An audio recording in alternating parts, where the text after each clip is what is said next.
Find the number of factors of 21,000.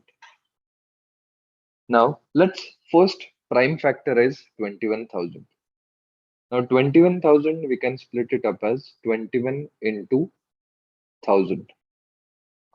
21 is 3 into 7, and 1,000 we can write it down as 2 raised to 3 into 5 raised to 3. Now, if we rearrange it in prime numbers starting from 2, so it will become 2 raised to 3 into 3 raised to 1 into 5 raised to 3 into 7 raised to 1. Now, focus on the powers. The powers are 3, 1, 3, 1. So to find the number of factors,